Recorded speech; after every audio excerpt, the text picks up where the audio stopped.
Hello and welcome back to Space Engineers. In today's video, we're looking at another modded planet. Now this planet has been very popular on the Steam Workshop page, so you've probably already seen it and could possibly have already played it. But this is the Forest Moon Endor, which well should need no introductions. This is just one giant Earth-like planet that has got one hell of a lot of trees all the way around it.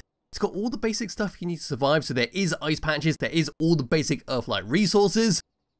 And yes, it's just a gigantic forest moon, and it could be a lot of fun to play around with in survival mode. Unless of course you're driving land vehicles, then it's going to be a bit of a problem, because trees are going to get in your way. If I was to zoom away so we can't see the trees, this is what it's been set up like. So there is giant ice lakes for you to get plenty of stuff for your hydrogen engines, plenty of stuff for your hydrogen tanks, and all the way around it. And up we come. There we go. We have to come across to where the sunlight is. We do have a few raised patches just to break up all the surface as we get a bit closer. There we are. And then as we go around, oop, there comes the trees. And we come back to the ice lakes. There we go. So it's not very mountainous compared to the typical Earth-like planet, but it does have plenty of ice, which is always a good thing to have. And here we are on the ground with the shadows fully enabled. And this is what it looks like. It's absolutely incredible. It's like going to the redwood forest for the first time in Ark, just seeing how tall those trees are. But luckily, there's no bear creatures to jump out and ruin your day. Just walking around here to excuse the low frame rate because it is a bit taxing on my computer with these high shadows. Just walking around here is absolutely incredible. Just the sheer scale of the trees compared to the engineer himself. It's just something to behold. Yes, we're just going to run around here. What I will do is just spawn in a small ship. We will fly that around for a little bit. And I think that's that. It's very self-explanatory and much better for you to just download and play around with yourself. It's a lot of fun. It could be a lot of fun to start survival mode in. Just plop down starting base, go from there. And well, I hope you don't crash into any trees. And here we go. For just driving around on this planet, I've got a nice small vehicle and a nice air vehicle. It should be a bit of fun to drive. What I'm going to do is try the air vehicle out. I'm not going to go too high because I might unload the shadows once again, which seems to be a bit of a bug. But here we go, in the good old Dex fighter, just flying around. There's some ice. It will be very useful to actually plop down a base here. In fact, it does remind me very much of Ark. Putting the base near the redwoods, near a spot of water. Driving around in first-person view. It is going to be a very, very dodgy adventure on this planet. Probably can be recommended just to drive around at slow speeds, or even just go above the treetops. I'll probably serve you a bit better. Driving around here, here's the lovely ice lake. Just bumped into one more tree. There is Mars in the distance. It does have quite a nice open area here and there. The forest is the main feature of this planet, so we can now come all the way across this. And just continue to drive around. Yes, you kind of get the idea, and the shadows have once again vanished. I'm not actually sure what is going on with my game. Might need to reinstall it.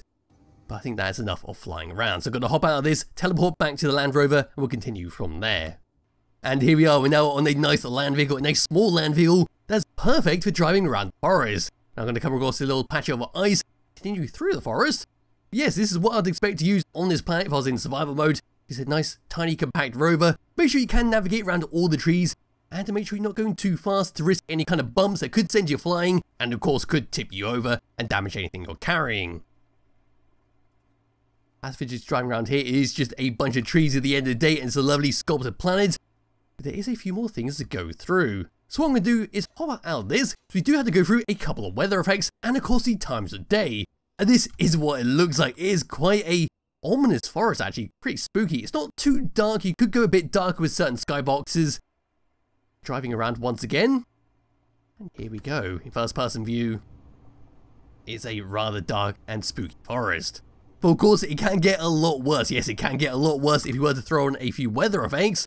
So coming to the weather tabs, what can we add onto here? Let's just go and add a few that actually spawn on this planet so we can have some light rain. Let's go and create that. There we go. That is light rain with a bit of fog, and that would be absolutely lethal while flying around at high speeds. You could easily just ping off a tree into the ground, and it could be quite hard to actually see the ground through all the trees. And here we go. I've changed it to heavy rain. The fog has become a lot more denser, and the rain, well, I'm not actually sure where the rain has gone. I'm pretty sure my game has bugged out completely. We have absolutely no rain effects, but it is kind of an absolute nightmare to navigate this forest, especially in parts that get a lot more denser than this. Trees are just popping out right in front of me, and I really should have some spotlights on the front of this. And here we are, we're now using heavy fog. I've switched the day up a little bit so there is a bit of sunlight, and it really does not help with the dangers on this planet. Luckily, I am in a bit of a clearing. I think that's a clearing we actually flew over to. If it was to put on the signals, we might be able to see a Dex fighter.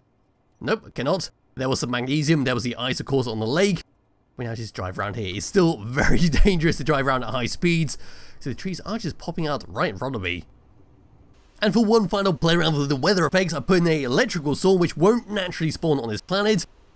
Look at this, just zooming away from the character, you can barely see anything because of all the fog, and the trees are just coming out of nowhere. But also switch up the wheel speed a little bit.